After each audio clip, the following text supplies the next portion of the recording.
Well, tonight we talk to the founders of the Millionaire Underdog Club. They created an exclusive club for successful business owners in South Africa.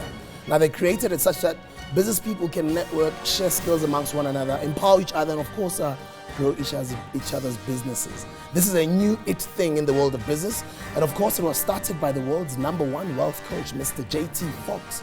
The results of this program are said to be astonishing. We're going to be talking about the power of networking, how to get more money for your business, and of course, how to grow your company, your business, your brand, etc. Please help me welcome into studio today, Francois, Joubert, and Mickey. Is it Mickey Roothman or Mickey Roothman? Welcome to the show. Thank you very much. Thanks for having us. So I'm going to start with Mickey. What is the Millionaire Underdog Club? Well, Sabu, the Millionaire Underdog Club was started, as you said, by JT Fox, the world's #1 wealth coach. And it is a global network where we aim to bring business owners together, startup businesses, every way through to your investors as well.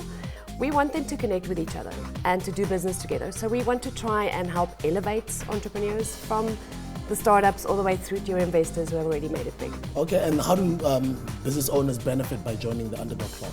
Well, so it is. So let me say it properly, the Millionaire Underdog Club. Yeah. The benefit that owners get from that is that they won't just network with our local members in Gauteng or even in South Africa. We have clubs globally. We have a club in the UK, we have clubs in Sweden, in Norway, in Singapore, all over the world. And our vision is to have 150 clubs by the end of this year worldwide, where our members will connect to our global members. And if you have a service or a product that you want to take global, or you want to expand your business internationally, our club will give you a very effective and efficient way to do that.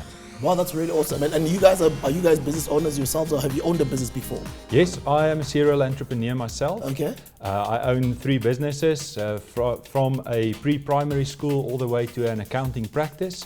I'm a qualified CA as well. I've been in the corporate world for more than 10 years and decided that's not for me, and resigned and started my own thing. And my passion is to help entrepreneurs and to help business owners to elevate their business. And I think another benefit of our club is they say that your net worth equals your network. So we've seen on our members where their network has just exploded, and the deals that they have done is just amazing. Mickey, how do I join your club? I own a beverages company, I want to join your club. Right, the first thing you can do is you can always come and see it for yourself first before you join. Non-members can come to the club once off to see what it's all about. Otherwise, what you can do is to go onto our Facebook page. The link is there for you to join. You can register either for one of the events there, or you can directly contact us to speak to us about joining as a member. All right, and how do we get in touch with you guys? Our email address is joubertclub@millionaireunderdogclubs.com. Say that again, please. It's joubertclub@millionaireunderdogclubs.com. And what are some of the successful results you guys have had with in regards to helping young or small businesses? Well, we actually had another event last night where our members came together as well as non-members, and we had quite a lot of feedback and testimonials that came through from especially business owners that were looking to join in joint ventures with bigger owners or even suppliers. Because what we encourage people to do is when you're a startup business, don't wait until you are actually at a point where you've got the money or you've got what you need to grow. Is join partnerships. Join partnerships to do trade exchanges, because all businesses are starting at a certain level. So we've had quite a lot of feedback from our members saying that they have done joint ventures with other members, or they met somebody on the night that is the specific person that they need. Yes. And we love to say it takes one person, one opportunity, and one chance for your business to grow. And then tell me here, I interact with a lot of entrepreneurs all the time. I interview entrepreneurs on the radio side, on the television side. I've been an entrepreneur for the longest time myself. And there's key things that most entrepreneurs face as a challenge, especially young entrepreneurs. What would you say, based on your interaction with a lot of these entrepreneurs, has been the one biggest challenge of African young entrepreneurs?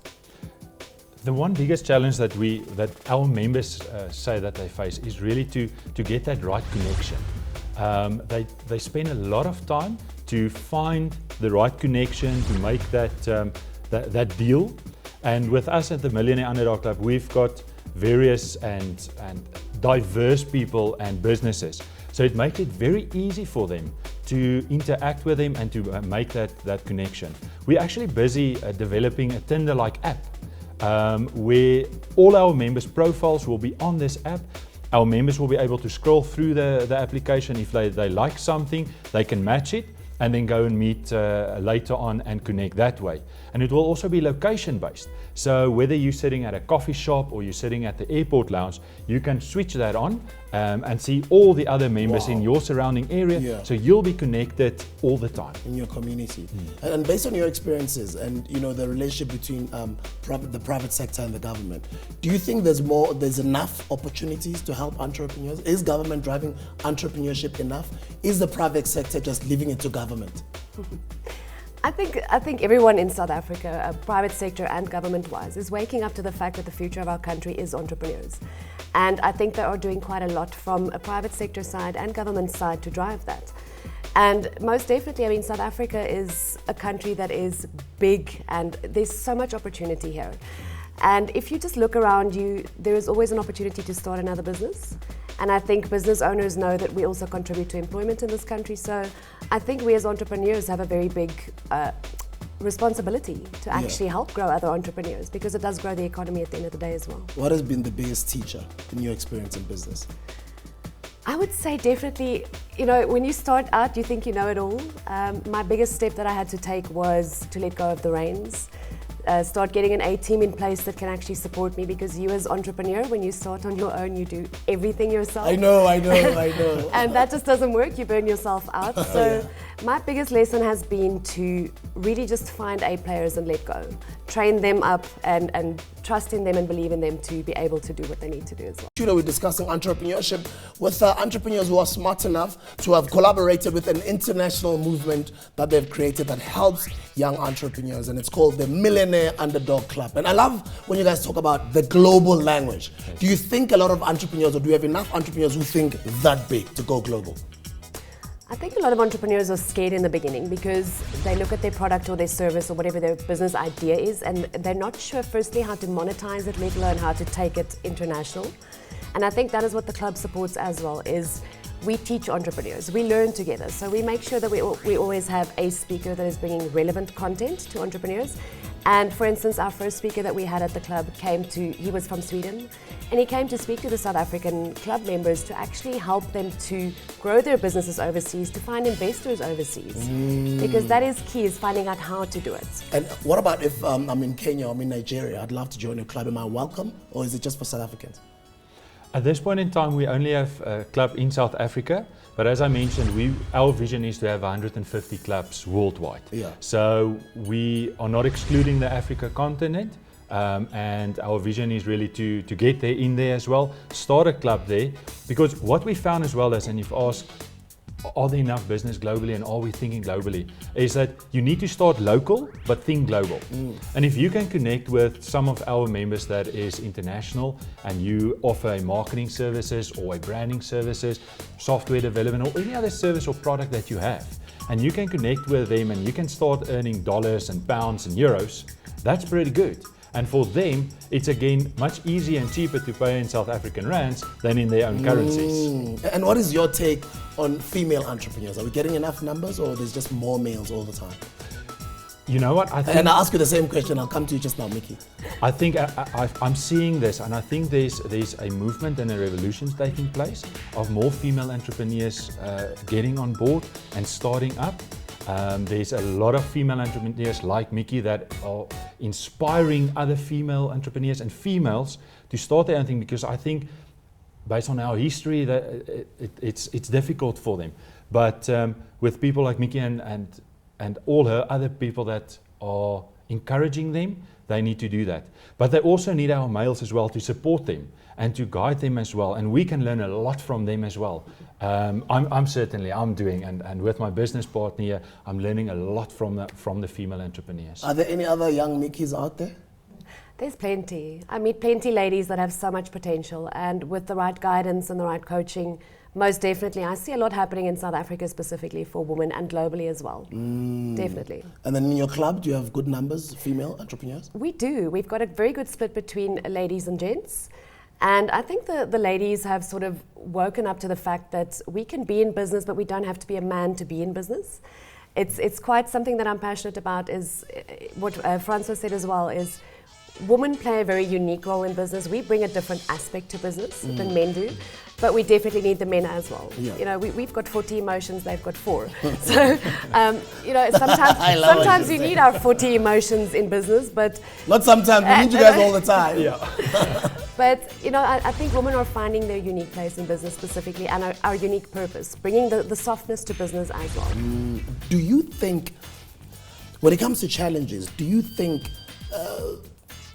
most of the challenges that are faced by male entrepreneurs are similar to female entrepreneurs, or it's not a gender issue, it depends on what business you're in? I don't think it's a gender issue, but there are definite issues that I think most females face that the gents might not face. For instance, because a lot of people, sorry to come in there, a lot of people say females face more challenges than men do.